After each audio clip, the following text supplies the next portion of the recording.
The president, Akufo-Addo, says any personnel of the Ghana Armed Forces who wants to go into politics must first quit the force. He said the military must be insulated from politics. At a debate organized by the Ghana Armed Forces at Burma Camp in Accra, Akufo-Addo also cautioned the media to be circumspect when reporting on issues of security.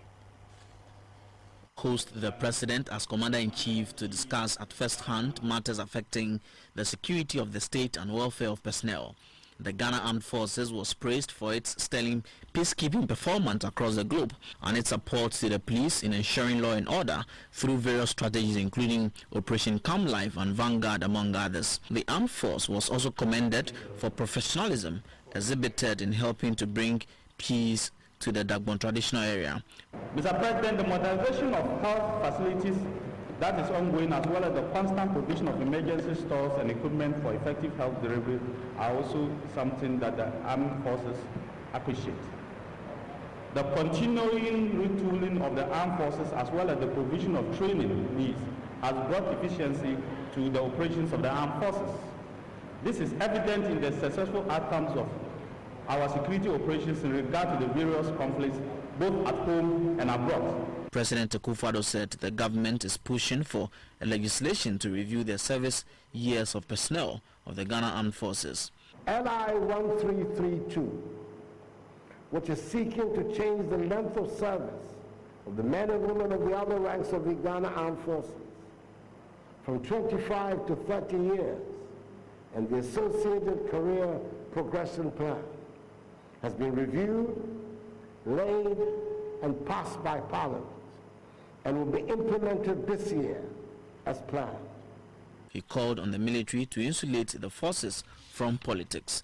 It is in everybody's interest that the armed forces retains the neutrality and professionalism guaranteed under the Constitution.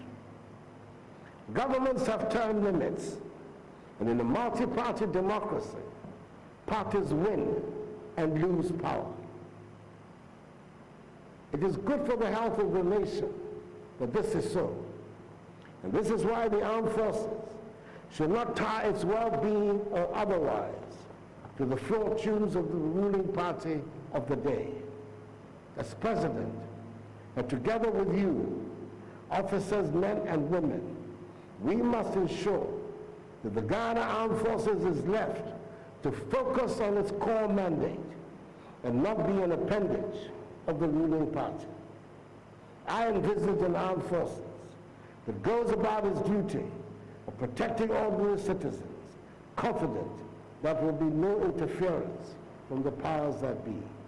If any of you would wish to engage in politics, partisan politics, the rules are clear-cut. You have to leave the service honorably and carry on with your ambition and come and meet some of us in the field. The president later answered questions on the welfare of both civilian and military staff of the forces.